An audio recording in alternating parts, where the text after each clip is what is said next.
Hello, কেমন আছো তোমরা সবাই? তোমরা কেমন আছো সেটা শুনতেও তো পেলাম না। আশা করি সবাই ভালো আছো। আজকে তোমাদের ক্লাস নাইনের ইংলিশের মডেল পেপার 6 নিয়ে আলোচনা করবো। ওকে, সবাই আমার সাথে থেকো। আর একটা একটা যেসব প্রবলেমগুলো আছে সেগুলো দেখো আর সলভ করবো। খাতা পেন নিয়ে বসো। ওকে, দেখো প্রথমে কি আছে, কোনখান থেকে নেওয়া আছে দেখেই বুঝতে পারছো। You come out of the bird house. ঠিক আছে, সেই জু থেকে নেওয়া আছে। You come out of the bird house. তুমি কি করলে? তুমি বেরিয়ে আসলে পাখির বাড়িগুলো থেকে। Then walk to the reptile house. তারপর তুমি কোথায় গেলে? সরীসৃপদের, রেপটাইলদের খাঁচার সামনে বা ঘরগুলোর সামনে। Here in a pleasant temperature of 80 degree the reptiles doze. Doze মানে কি? ঘুমোচ্ছে। কেমন টেম্পারেচার? 80 degree temperature. এ রেপটাইল নিশ্চিন্তে ঘুমোচ্ছে। Snakes regard you calmly with lidless eye. সাপরা তোমাকে কিভাবে অভ্যর্থনা জানাচ্ছে? তাদের পাতাহীন চোখের মাধ্যমে, শান্তভাবে। Frogs make gulping sound. ঢোক গেলার মতো ব্যাঙ আওয়াজ করছে। Lizard lie dark over rock and tree trunk. আর যেসব গিরগিটি জাতীয় প্রাণীগুলো, সেগুলা কি করছে? সেগুলা গাছে বা রকে ঝুলে আছে, আঁকড়ে আছে। পরে দেখো কি লেখা আছে।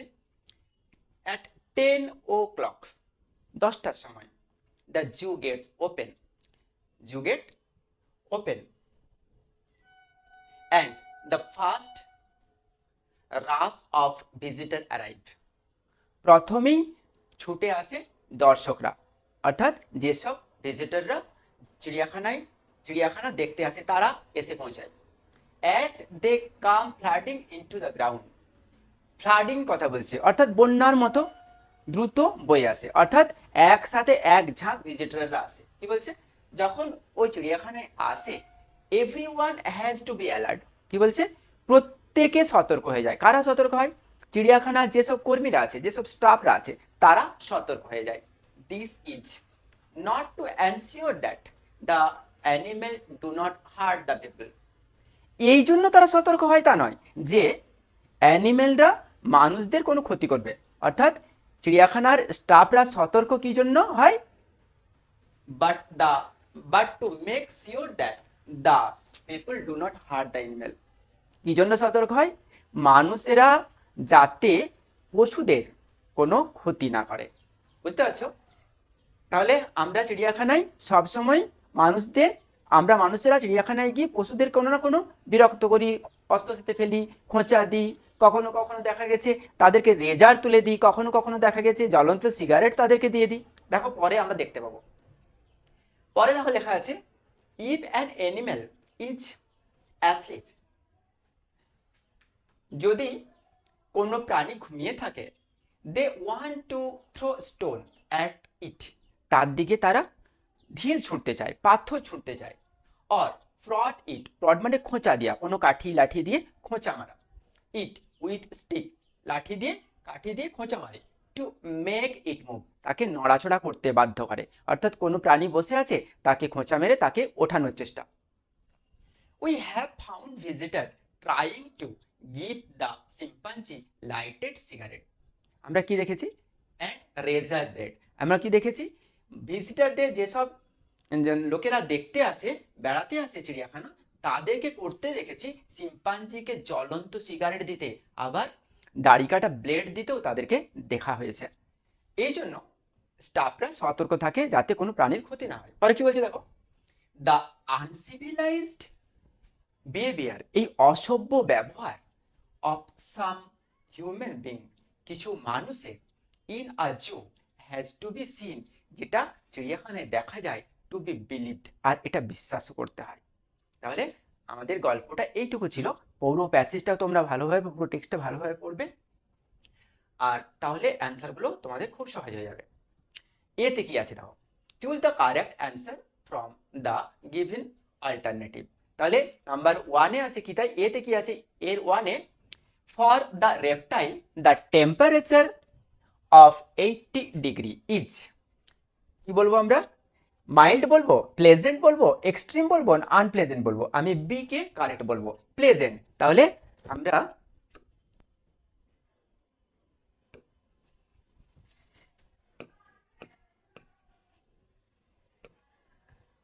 নাম্বার এ অ্যান্সার কি হবে তাহলে?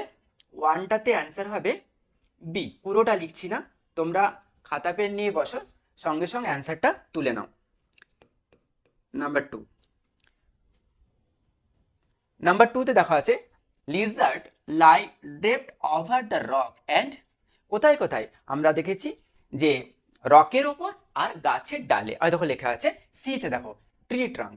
তাহলে নাম্বার টু অ্যান্সার কি হবে? নাম্বার টু অ্যান্সার হবে সি। হয়েছে, দুটোই ছিল এখানে। এবারে বি দেখো, বিতে কোয়েশ্চেন আছে, নাম্বার ওয়ানে কোয়েশ্চেন অ্যান্সার আছে why do the staff remain alert, কেন স্টাফেরা অ্যালার্ট থাকে, সতর্ক থাকে, when the visitor come flooding into the ground, যখন ভিজিটররা দ্রুত ওই চিড়িয়াখানায় এসে পৌঁছায়। কি লিখবো অ্যান্সারটা দেখো, দ্য স্টাফ, তোমরাও খাতা পেন নিয়ে লিখতে শুরু করো, এখনই লেখা হয়ে যাবে, পড়াটা হয়ে যাবে, পরে আবার ফোন দেখে লিখতে আর ইচ্ছা যাবে না, এখন থেকে লিখতে শুরু করো, কাজ হবে। দ্য স্টাফ রিমেইন, তোমাকেও বলছি তুমিও লিখে নাও, এখনই বসে না থেকে লিখে নাও, আওয়াজ করার দরকার নেই, তাহলে পরে এই টাইমটা নষ্ট হবে না। দ্য স্টাফ রিমেইন অ্যালার্ট,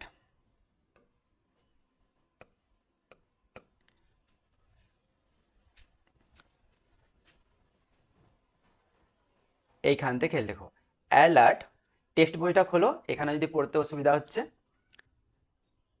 অ্যালার্টের পর লিখো not to ensure, is not to, is not to ensure that the animal, that the animals do not hurt the, do not hurt, আমি আস্তে আস্তে লিখছি, তোমরাও লিখতে শুরু করো, hurt the people, but to make, but to make sure that, যাতে দর্শকেরা প্রাণীদের কোনো ক্ষতি না করে, sure that the people do not hurt the animal, do not hurt the animals. ওকে, প্রশ্নটা একদম সহজ, অ্যান্সারটা একদম সহজ। পরে কি কোয়েশ্চেনটা আছে দেখো, নাম্বার টুতে কোয়েশ্চেন আছে, নাম্বার টুতে তোমার কোয়েশ্চেনটা আছে দেখো, how do the visitor try to move a sleeping animal, how do the visitor, কেমনভাবে দর্শকেরা ট্রাই টু মুভ, নড়াচড়া সরাতে বা নড়াতে চেষ্টা করে, to a sleeping animal, to move a sleeping animal, ঘুমন্ত প্রাণীদেরকে কেমনভাবে জাগায়। কি লিখবো, the visitor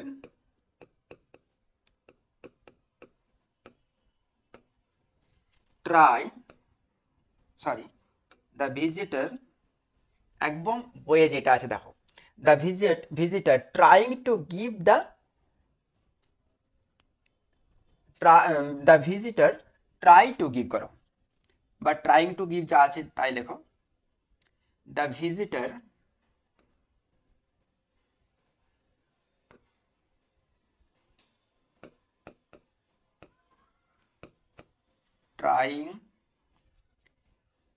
trying to give the chimpanzee, sorry এটা হবে না,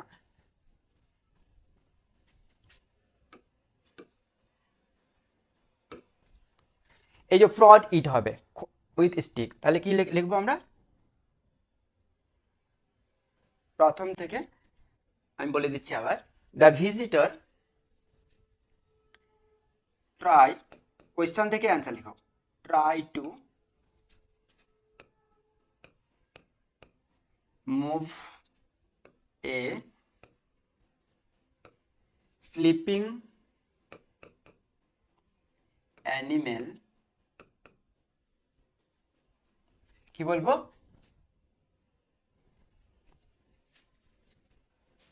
by prodding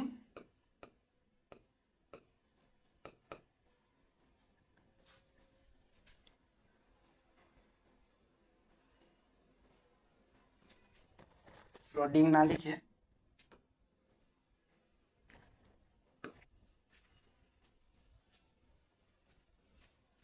by throwing stone,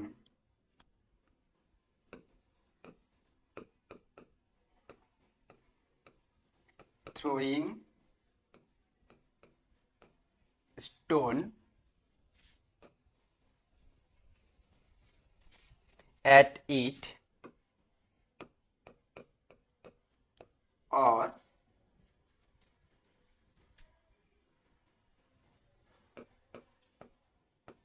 prod it with sticks.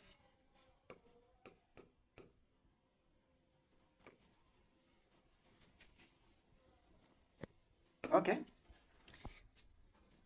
তারপরে কোয়েশ্চেন দেখো, তাহলে আমাদের ফ্রোজের গল্পের যে কোয়েশ্চেন ছিল সেটা হয়ে গেল। নাম্বার 2তে দেখো পোয়েম আছে, নাম্বার 2তে কি আছে দেখো, সেই একই পোয়েম অনেকবার ধরে আমরা করলাম, আজকে আবার দেখে নাও। I love to see the shaking twig dance till the shut of eve, the sparrow on the cottage rig, whose creep would make believe that spring was just now flittering by in summer's lap with flower to lie. আমরা পোয়েমটা পড়েছি অনেকবার, আর আমি বাংলা বলে দিচ্ছি না, তোমরা সবটাই বুঝতে পারছো। এবারে কোয়েশ্চেন অ্যান্সার করার পালা। দেখো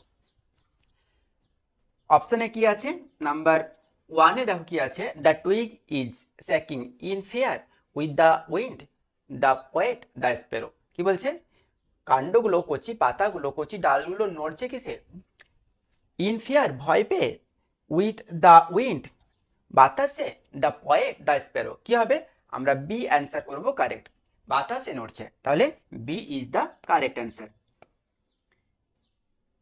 ওকে, নাম্বার 2 দেখো, নাম্বার 2 আছে, the seasons mention here is autumn summer winter না মনসুন, আমরা কোন সিজনের কথা পেয়েছি, আমরা আমরা এখানে মেনশন করা হয়েছে কোন সিজন, অটম পেয়েছি, পরে আমরা দেখেছি যে সামারের একটু কথা আছে কিন্তু মেন কথা আছে autumn, A is the correct answer, তাহলে কি হবে, এ তোমার কারেক্ট অ্যান্সার হবে। ওকে, নাম্বার বি তে দেখো কি আছে, বি তে আছে তোমার answer the following question, who is the poet of the above poem, আমরা কি জানি, জন ক্লেরা, তাই তো, the poet of the above poem is, কি লিখবো অ্যান্সারটা, the poet of the above poem is John,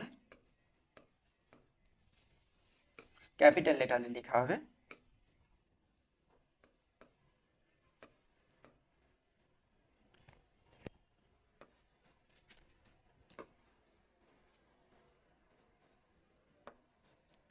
ওকে, তাহলে নাম্বার 2-তে কি হবে, নাম্বার 2-তে দেখো কি আছে, what would the shape of the sparrow make the poet believe, কোন জিনিসটা, স্প্যারোর কিচিমিচি জিনিসটা কবিকে কোন মানে কি কথা মনে করিয়ে দিচ্ছে, আমরা জানি মনে করিয়ে দিচ্ছে যে বসন্ত আর বেশি দূরে নয়, স্প্রিং খুব কাছেই আছে, স্প্রিং এরপরে এসে পৌঁছাবে, তাহলে কি বলবো, এখানে জায়গা কুলাবে না,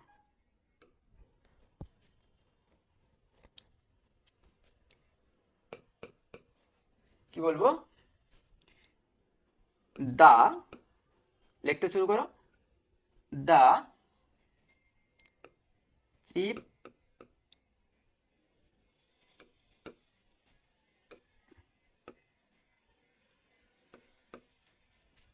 অফ দা স্প্যারো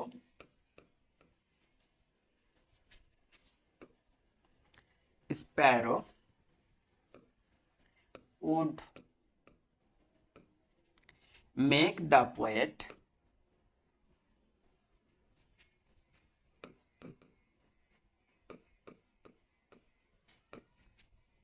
believe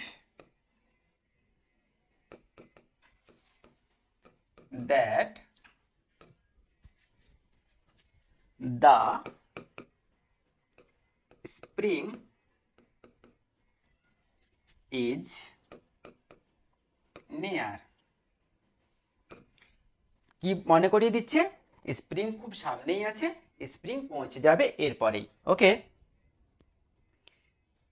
তোমরা ঠিকঠাকভাবে পড়াশোনা করো, যাতে ভালো রেজাল্ট হয়, এটাই আমি কামনা করি। পরে দেখো আনসিন কি আছে। আনসিনে একটু পড়ে নাও ভালো করে, দেখতে পাচ্ছ তোমরা বইয়ে পড়তে পারো বা বোর্ডেও পড়তে পারো। অ্যাকর্ডিং টু দ্য রিপোর্ট অনুযায়ী, অর্থাৎ খবর অনুযায়ী, সাইক্লোন ফেনি ডেভাস্টেটেড, ধ্বংসাত্মক, অর্থাৎ সাইক্লোন ফোনি, অর্থাৎ যে সাইক্লোনটা এসেছিল সেটা খুব ধ্বংসাত্মক ছিল। As many as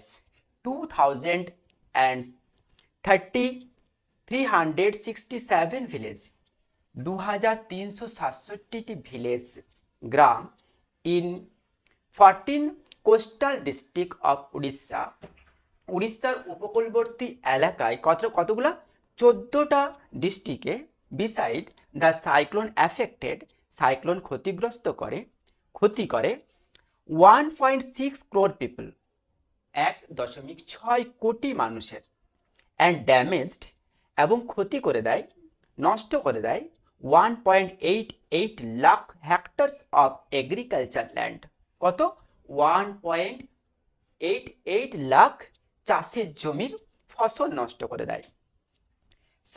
cyclone Fani caused a loss of an estimated rupees 9,336.26 crore in Odisha.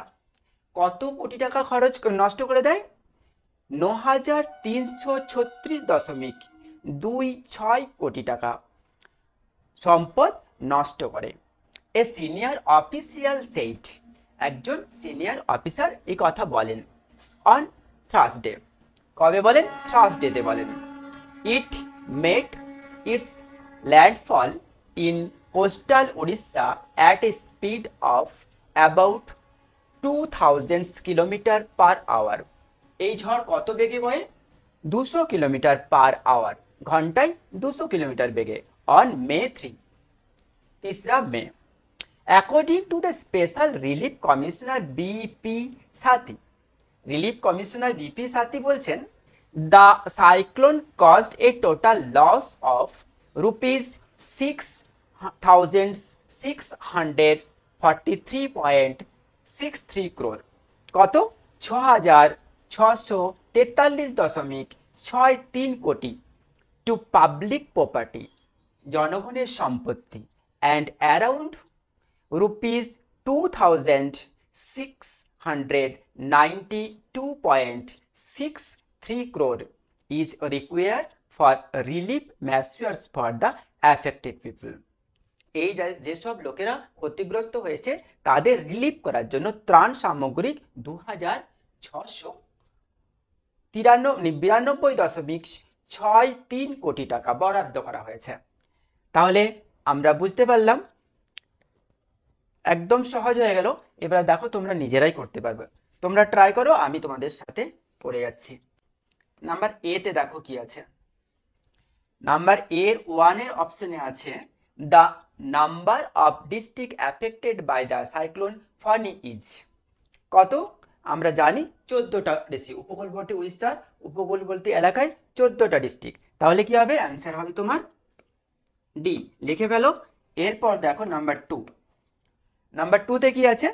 The total loss of public property caused by Fani is কত টাকার পাবলিক প্রপার্টি লস হয়েছে? দেখো total loss of public property কোনখানটায় আছে? দেখো কোনখানে আছে,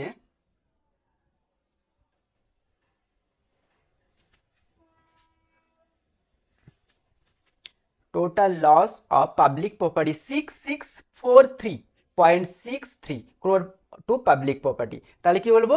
66, option কি আছে তোমার? 663 6643 তাহলে b is the correct answer. Okay, number b is the correct answer. তাহলে বি হবে তোমার কারেক্ট অ্যান্সার। এবারে দেখো 3 নাম্বারে কি আছে? নাম্বার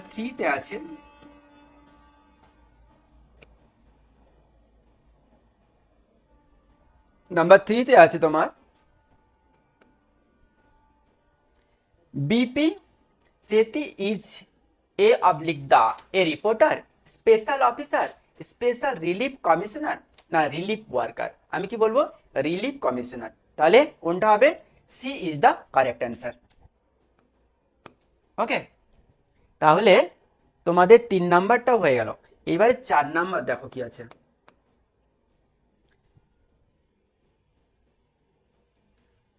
4 নাম্বার দেখো কি আছে। Fani hit the coastal district at the velocity. Velocity মানে কি জানো? ভেলোসিটি মানে গতি, বেগ, স্পিডটা কত ছিল? অ্যাট দ্য মোর দেন 2000 না মোর দেন 2000 না অ্যাবাউট 2, দেখে নি। About 2000 kilometre per hour. About মানে কি? খুব ভুল হয়ে যাবে দেখবে। এবার শুধু 200 না অ্যাবাউট 200 না লেস দেন 200, এটা কি? অ্যাবাউট মানে হচ্ছে প্রায়, মনে রাখবে অ্যাবাউট মানে হচ্ছে প্রায়। তাহলে এটার অপশন তোমার কোনটা হবে? D is the correct answer. Okay, D তোমার হবে কারেক্ট অ্যান্সার। এবার ট্রু ফলস দেখো। আনসিন বি এর ট্রু ফলস তোমরা দেখো।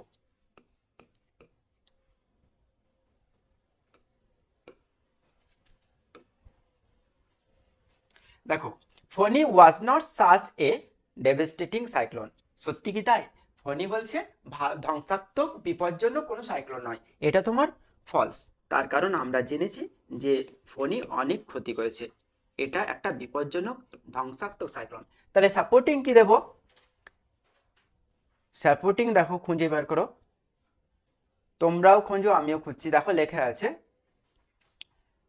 Fani cyclone Fani ডেভাস্টেটিক as many এত এত, এইটুকুটা লিখলেও চলবে। ওকে, তাহলে সাপোর্টিং তুমি অ্যাকর্ডিং টু দ্য রিপোর্টার থেকেও বলতে পারো, বা এই লাইনটাও তুলতে পারো, সাইক্লোন ফনি থেকেও তুলতে পারো।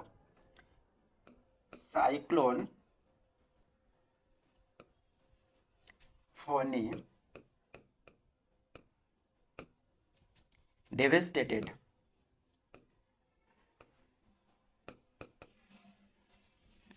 as many as 20367 ভিলেজ, এতটা লিখলেও হবে। ওকে, উড়িষ্যা পর্যন্ত লেখা যায়, তুমি এতটাও লিখলে এটা হয়ে যাবে। নাম্বার 2 দেখো। নাম্বার 2তে কি আছে? The total loss to public properties caused by the Fani is. টোটাল কত লস হয়েছে public property? Public property loss হয়েছে আমরা দেখতে পেলাম যে পাবলিক প্রপার্টি এখানেই আমরা এক্ষুনি লিখলাম 6643। তাহলে বি ইজ দ্য কারেক্ট 664363। তাহলে এটা আমরা কি হবে? টোটাল লস, সরি আমরা ট্রু ফলস করছি, আবার ঘুরে একই কোয়েশ্চেনে চলে গেছিলাম। দেখো A special package has already been realized for the affected people. কত টাকার প্যাকেজ ত্রাণ সামগ্রিক দেয়া হবে বলে সম্ভাব্য করা হয়? কত? 2692.63 ক্রোড়। ঠিক আছে, তাহলে কি হবে? এটা তো দেয়া হবে, তাহলে এখানে কি বলছে? Special package already has been release, already special প্যাকেজের ঘোষণা হয়ে গেছে। ঠিক আছে, তাহলে এটা তোমার ট্রু হবে। তাহলে এটা যদি ট্রু হয় তাহলে সাপোর্টিং কি হবে? সাপোর্টিং ওই শেষ লাইনটা আমাদেরকে লিখতে হবে। অ্যারাউন্ড থেকে তোমরা লেখো, সাপোর্টিং কি লিখবে? অ্যারাউন্ড থেকে লেখো, around rupees 2692.63 crore is required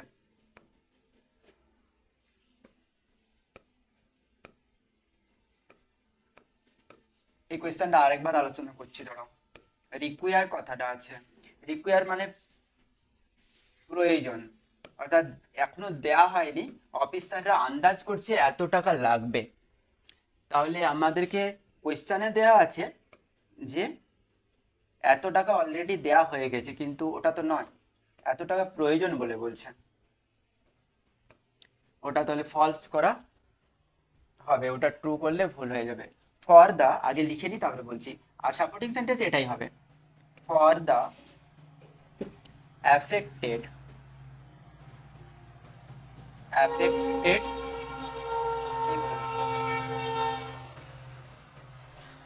affected people। তোমরা এটা রিকোয়ার যেহেতু বলছে, তোমরা এটাকে ফলসই করবে, তার কারণ এখানে বলে দেওয়া হয়েছে অলরেডি দেয়া হয়ে গেছে, কিন্তু তা তো নয়, রিকোয়ার বলছে, এতটা প্রয়োজন বলছে দেওয়ার জন্য। তাহলে দুটো হয়ে গেল। এবারে অ্যান্সারটা দেখো, শেষের সি এর দাগে কি হবে? সি এর কোয়েশ্চেনটা আছে তোমার, what did mister Sathi says about the loss caused by Fani? কি বলেছেন অফিসার কমিশনার, রিলিফ কমিশনার কি বলেছেন এই ব্যাপারে?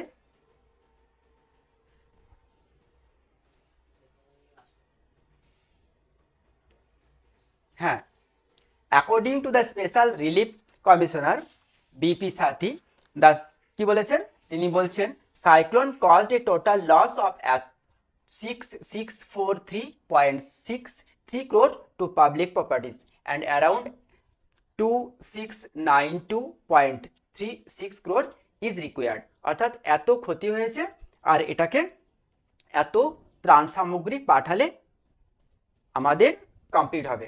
কি বলেছেন? কোয়েশ্চেন থেকে লিখতে শুরু করো। Mister Sethi said about the loss caused by Phony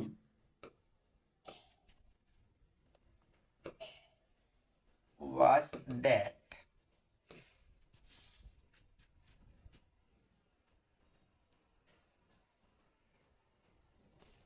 the cyclone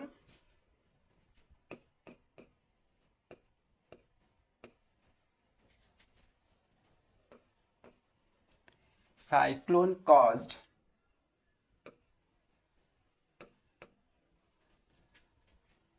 a total loss for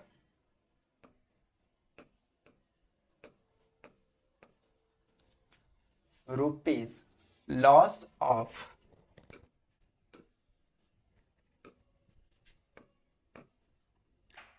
rupees 664 664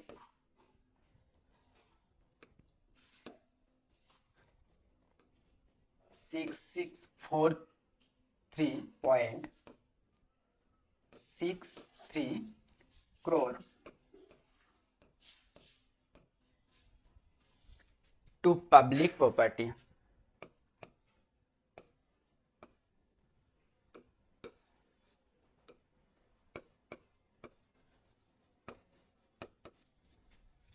To public property.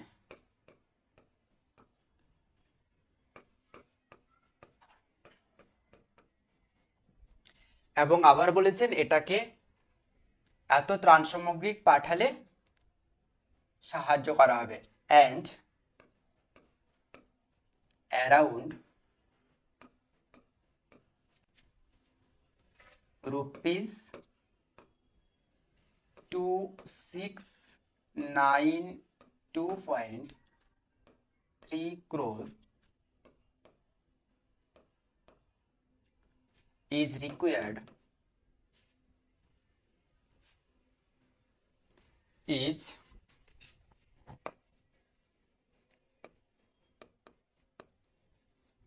required for relief.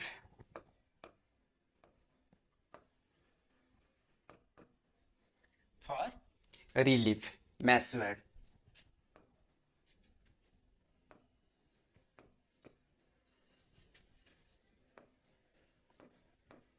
পুরোটা লিখে দাও।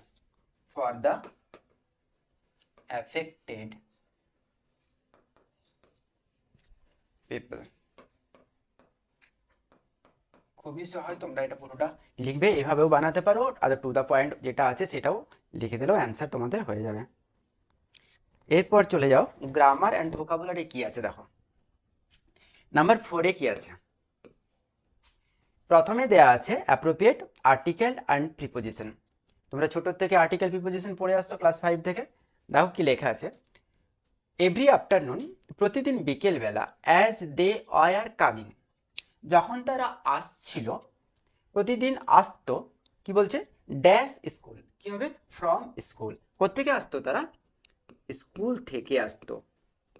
তাহলে প্রথমটা কি হবে, ফ্রম স্কুল।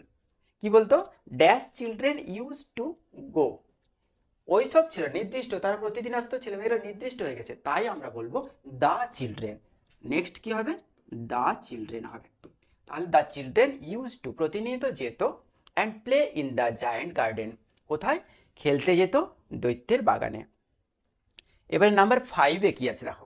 নাম্বার 5 এর গ্রামার আছে, প্রথমে দেয়া আছে ভয়েস চেঞ্জ। কি আছে ভয়েস চেঞ্জ? ভয়েস চেঞ্জটা খুবই সহজ আছে দেখো, দে ইনভাইটেড মি, অর্থাৎ পাস্ট ইনডেফিনাইট টেন্সে এটা দেয়া আছে। তাহলে অ্যান্সারটা কি হবে, আই, আমরা জানি পাস্ট ইনডেফিনাইট টেন্সে ওয়াজ ওয়ার আছে, I was invited by them. এটা সবাই তোমরা পারবে, আমি না করে দিলেও পারতে। পরেরটা একটুকু দেখো অন্যরকম আছে, এটা রুলটা আমাদের সচরাচর নর্মাল রুলের মতো নয়।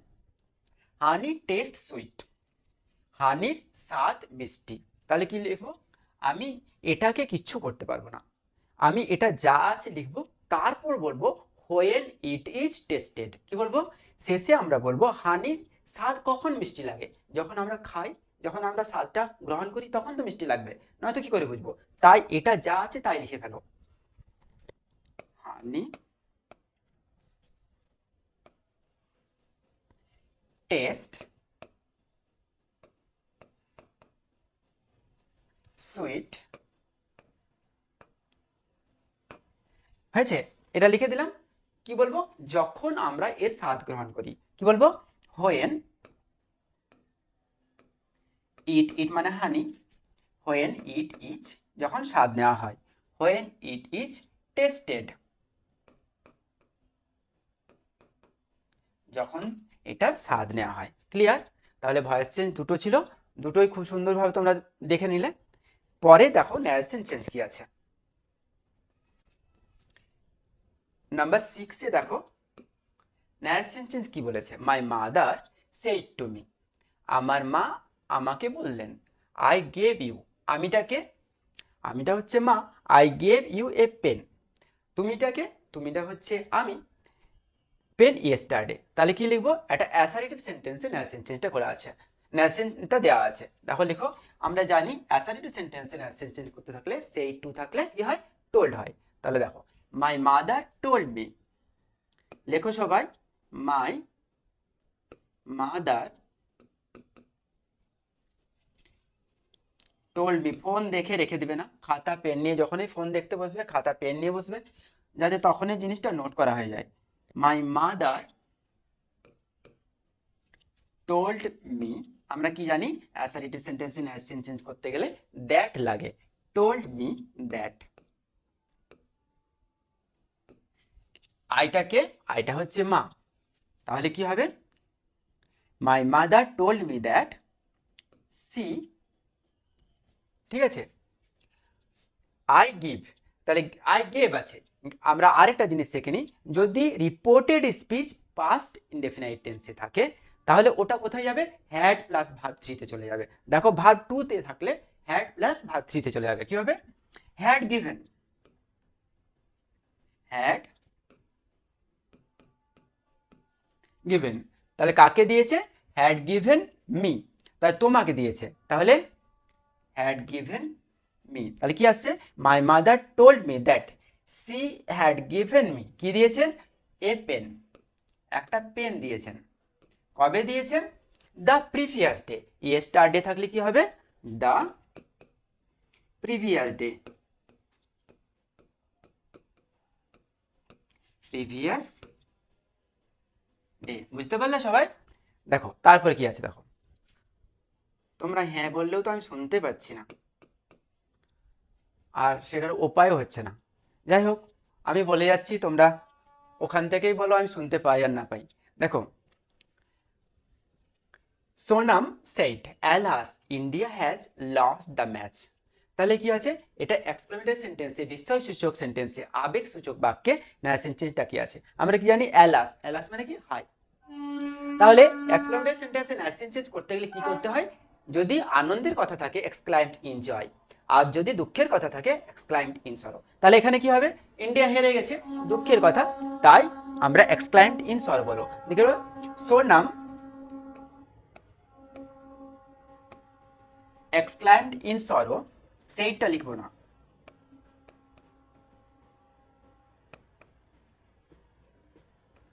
ইন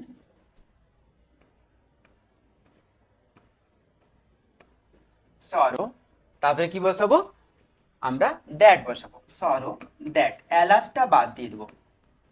ঠিক আছে, তারপরে দেখো ইন্ডিয়া হ্যাজ আছে, আমরা কি লিখবো? হ্যাড লিখবো। ইন্ডিয়া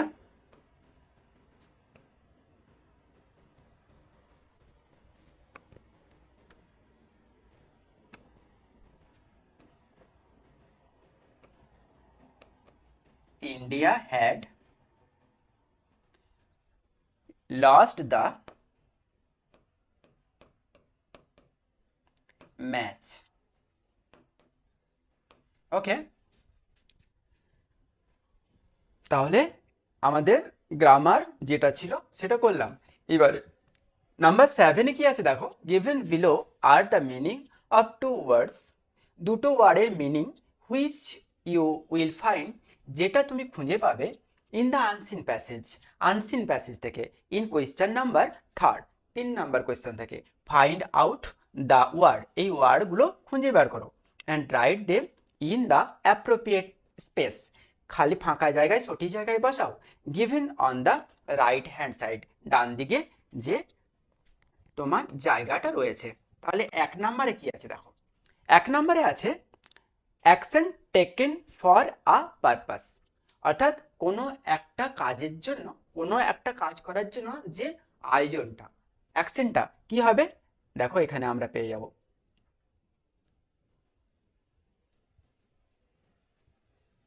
দেখো তাহলে কি হলো? আমরা এইখানে পেয়ে শেষ লাইনটা দেখো, রিকোয়ার্ড ফর দ্য রিলিফ ম্যাসওয়ার্ড, তাহলে কি লিখবো? ম্যাসওয়ার্ড লিখবো।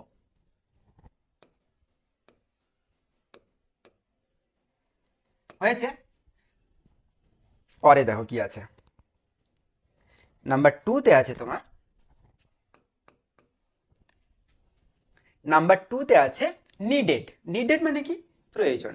ওপরে দেখো ওখানেই পাশাপাশি আছে, দেখো রিকোয়ার্ড। রিকোয়ার্ড মানে কি? দরকার, প্রয়োজন।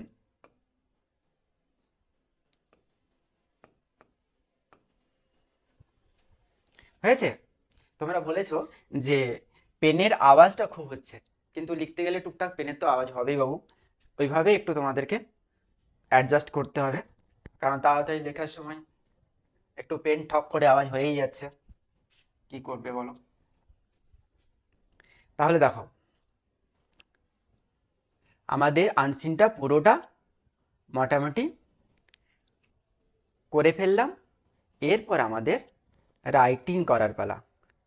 গ্রামার হয়ে গেল, আনসিনের যে লাস্ট কাজটা সেটাও হয়ে গেল। এখন দেখো গ্রামার কি দিয়ে, এই রাইটিং কি দিয়েছে। Use the following chart to describe in about 100 word how vegetable curry is prepared. অর্থাৎ সবজি তরকারি কিভাবে তুমি তৈরি করবে।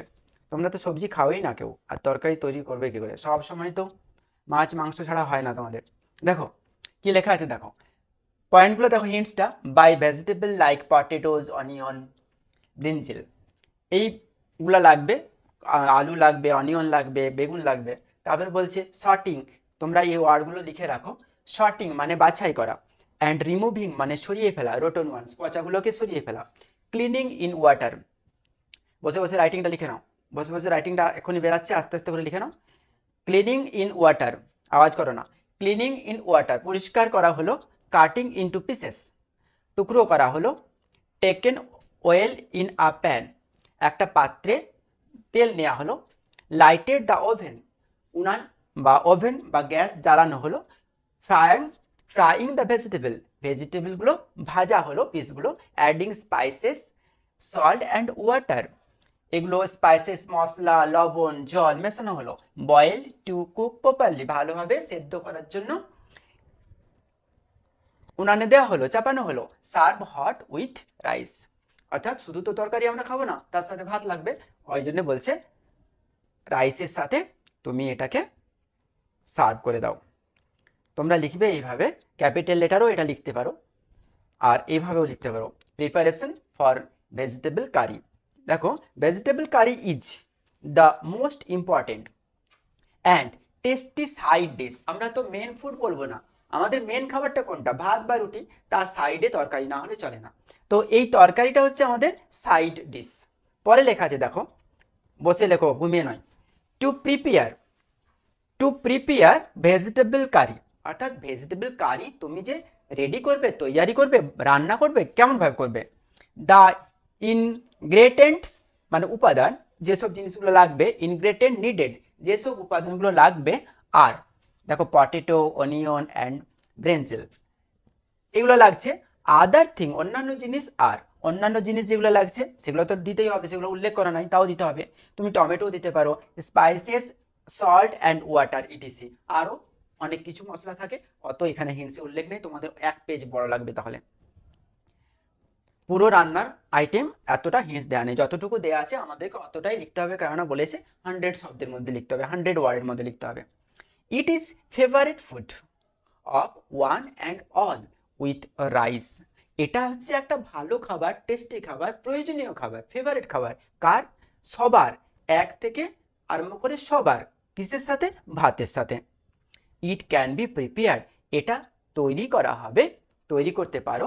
ইন ফলোয়িং ওয়ে, কিভাবে? ফলোয়িং ওয়ে, নিচের একটা একটা ধাপ মেনে। কি লেখা আছে দেখো। অ্যাট ফার্স্ট, প্রথমে potatoes, onions and brinjals are collected, প্রথমে তুমি সংগ্রহ করলে, করে, অ্যান্ড সর্টেড, এবং কি করলে? এবং সেগুলোকে বাছাই করলে। লিখে নাও, আমি দাঁড়িয়েছি, আস্তে আস্তে লেখো। এবং কি করলে? সেগুলোকে বেছে নিলে। সবসময় খেয়াল করবে প্রেজেন্ট ইনডেফিনাইট টেন্সে, প্যাসিভ ভয়েসে এটা যে কোনো প্রসেসিং লিখতে হয়। আর নিজের একটা দুটো লাইন ইন্ট্রোডাকশনে দিতে হয়, আর শেষে একটা দুটো কনক্লুশন লাইন দিতে হয়, তাহলে নাম্বারটা পুরোপুরি পাওয়া যায়। তারপরে হিন্টসে যা দেওয়া আছে সেই হিন্টসগুলোকে ভালোভাবে বাড়াতে হয়। কি করব? প্রথমে পয়েন্টার থেকে ভার খুঁজে বের করবো। যে পয়েন্টটা দেওয়া আছে সেই পয়েন্টটা থেকে ভার্ব খুঁজে বার করবো। ভার্বটা খুঁজে পাওয়ার পর সেটাকে ভার্বের পাস্ট পার্টিসিপল ফর্মে নিয়ে যাবো, অর্থাৎ ভার্ব 3 করবো। ভার্ব 3 করার পর তার আগে একটা সাহায্যকারী ভার্ব বসাবো। কি সাহায্যকারী ভার্ব বসাবো? কি বি ভার্ব বসাবো? হয় ইজ বসাবো, নয়তো আর বসাবো। ওই ভার্বকে জিজ্ঞেস করব যে সে কি করছে বা কি করবে, ঠিক আছে? সে উত্তর যেটা দেবে, যেমন যেমন ভেজিটেবল, ভেজিটেবল ও বলবে ভেজিটেবল কালেক্ট করব, তাহলে কি বলবে? কালেক্টকে জিজ্ঞেস করলাম কি কালেক্ট করবে, ও অ্যান্সার দেবে ভেজিটেবল। তাহলে ভেজিটেবল, একটা ভেজিটেবলের নিশ্চয়ই তরকারি হবে না, তাহলে ভেজিটেবলের পর আর বসাবো আমি। ভেজিটেবল তোমাদেরকে এটা লেখার জন্য টাইম দিয়েছি, তাই আমি অন্য কথা বোঝানোর জন্য এই কথাগুলো বলছি। ভেজিটেবলস আর কালেক্টেড, ঠিক আছে? এবারে তুমি এক্সট্রা নিজের কথা কি যোগ করবে? নিজের কথা যোগ করবে ফ্রম বাজার বা ফ্রম মার্কেট বা যে কোনো ফার্ম বা যে কোনো জায়গা থেকে তুমি সেটা কথা বলবে। তারপর দেখো, তারপর সেগুলোকে ভালো করে পরিষ্কার করে নিলে, বেছে নিলে। দেয়ার আফটার, আর সবসময় লিঙ্কার, প্রত্যেকটা সেন্টেন্সের শুরুতে লিঙ্কার। প্রথমে অ্যাট ফার্স্ট করবে, তারপরে দেন করবে, নেক্সট করবে, দেয়ার আফটার করবে, এইভাবে একটার পর একটা অন্য অন্য একটা সাপোর্টিং লিঙ্কার দিয়ে দিয়ে তুমি আগাবে। দেয়ার আফটার রোটন ওয়ান্স, তারপর যেগুলো পচা বেরাবে সেগুলোকে আর রিমুভ, সরিয়ে ফেলবে। কি বলবে? পচাগুলোকে সরিয়ে ফেলবে, ওয়ান বাই ওয়ান, একটা একটা করে। নেক্সট দেখো, next fresh ones are cleaned in water, তাহলে যেগুলা কি হবে, যেগুলো তোমার ফ্রেশ থাকবে সেগুলো ভালো করে জল দিয়ে ধুয়ে দাও। Then all are cut into pieces, সবাইকে টুকরো টুকরো করে কাটো, তরকারি পিস করো। After that oil is taken in a pan, pan মানে পাত্র, একটা পাত্রে তুমি তেল নাও। অ্যান্ড ওভেন ইজ লাইটেড, তারপর তুমি ওভেন জ্বালাও, তারপর তুমি উনুন জ্বালাও। Next, the pieces of vegetables are fried slowly in a pan, ওই পাত্রে ধীরে ধীরে তুমি এই টুকরোগুলোকে, ভেজিটেবলের পিসগুলো, সবজির যে টুকরোগুলো সেগুলোকে ভেজে নাও। Then spices salt and water are added, তারপর কি করবে? মশলা, লবণ, জল আর অ্যাডেড, মেশাবে, যেটা যখন দরকার হবে সেইভাবে মেশাবে ইনটু দ্য পিসেস, ওই টুকরোগুলোর মধ্যে। Next all the vegetables are boil, পুরো টুকরোগুলোকে, সবগুলোকে, যে পাত্রে তুমি ফ্রাই করলে সবগুলোকে কি করবে? সেদ্ধ করবে।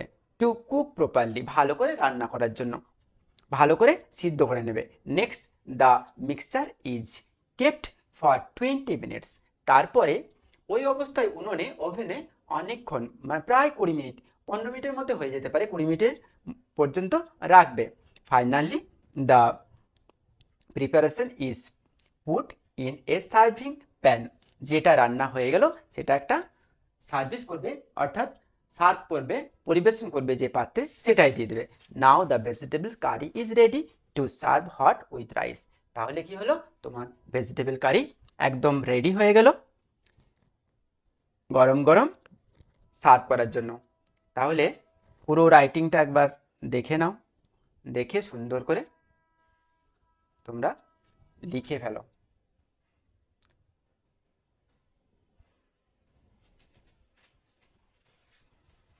আশা করি দেখতে পাচ্ছ তোমরা। ওকে, আজকে এই পর্যন্ত। তোমরা ভালো থাকো, সুস্থ থাকো, আর পরবর্তী ভিডিওর জন্য অপেক্ষা করো। আর যা তোমরা নিজেরা দেখলে বন্ধুদেরকে দেখার সুযোগ করে দাও, শেয়ার করো বেশি বেশি করে। পরে আমি আসছি 8 নাম্বার মডেল নিয়ে তোমাদের কাছে, সরি 7 নাম্বার মডেল নিয়ে। ততক্ষণ পর্যন্ত পড়াশোনা করো, পড়াশোনা গাফিলতি করে না। ওকে, থ্যাংক ইউ ভেরি মাচ।